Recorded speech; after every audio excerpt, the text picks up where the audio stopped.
Ya, fie la nga toi fa tala fa tu la mai mo Samoa ma lole nga lue ma lole on sai. Ya, a tonu na wa mai mo mai Tavai. Nei o mo mai nei le fio ngotanga. Ole te mo mo nei Seumanu. Ua makua I ofo loko le mele o ngei. Pa o tilo le mele ko pu I le o nga sami le. Mali. Ile tātou anga I mai tatala no a foi le tūlanga pe o le lava po le mongo mule maua le papa le tate tua irunga. I mean, a toi mafofo ye yasola. Talo fai pe fa pe o le nei ni a inga I. Te mile sa tu po le mongo mua.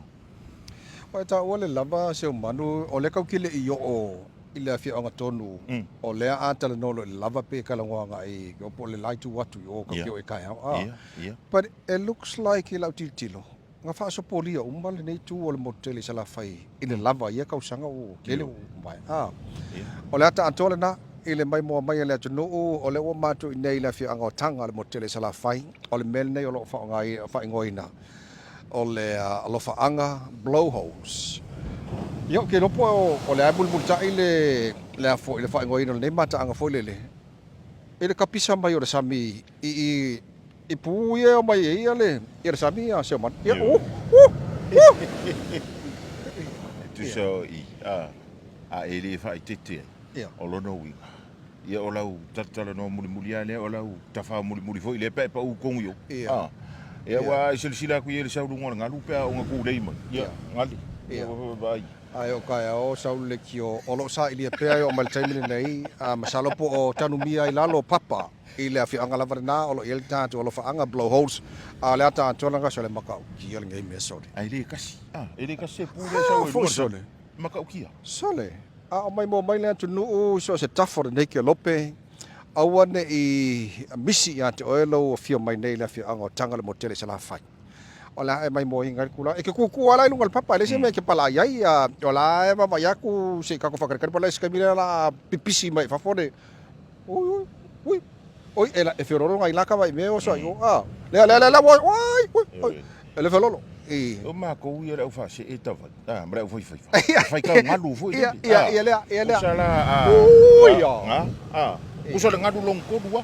okay ngalu longko e pior ke minga le fai ka foi le wa saule ngalu mo fa ya ngalu kula ia saule longalu ka fiololo vai longko dula longko dula la winga la le malo se le ngalu o le afoi o le malo se le ngalu ku sa foi la nga o le malo se le pisi me fa foi o le tulanga na ya a mai mo ati el tatu tu wa le tula yo e papa a ko me ya o papa a ko me ya o ka milonga yuka fa solo mai i o fofongia ia fofonga le I Tavai le o fofongia o fofongia ya wa to nga matanga pa pin ele ska ka me fenga ia foi sa mo tatou I polu ia wa ke loko ke fo isile fa fonga mai mo mai o polu ele yo mai nei mo tere sala fai awane yo to no foi pe po o to no foi pe polu o le ama ko ayo ko le silafia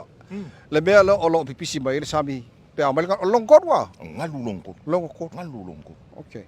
ma sangi ma ko la fasi ia ma la foi ai ko ke le fasi la I ko nga sami wa ma ki fio la dale wa ai sila ku ele before kama so e yaina ia taulele o no langa le pisi ia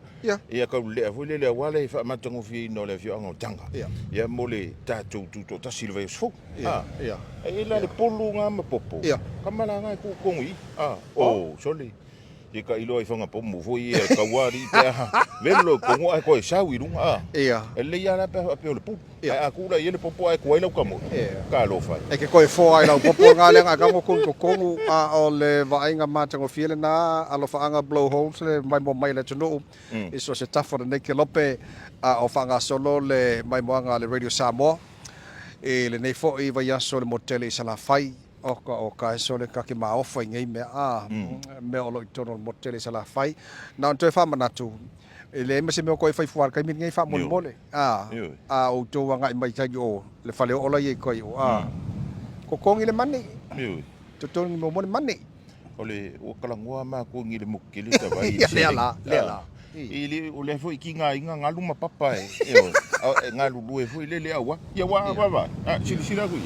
o le foi ki nga mako papa mako sami fa fia le manu le tu ai o le talale na ile ne vai ngole aso o fasolonga opala ai Seumanu le kapisa mai o aso wa fuga ui uso ie ko e fasolo ko mafofo e le o le yunga e le lola au ngalo a fia mai Samoa nei a mo tatou polu ia fia mai ile mo tele Salafai le o te atu tele na isi fo i vaenga pe ona ia le au afu au waterfall i o i vai lopa lauli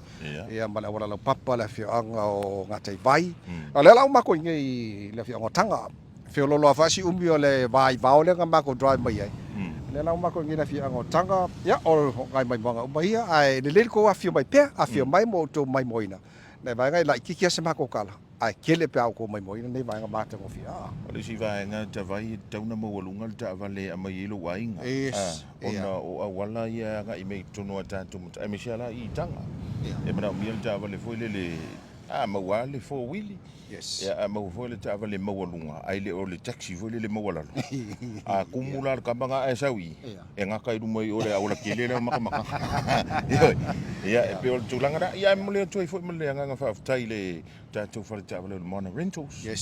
trenga ya mo le tele foi malo Ellen Stowers yo le fionga ya mangile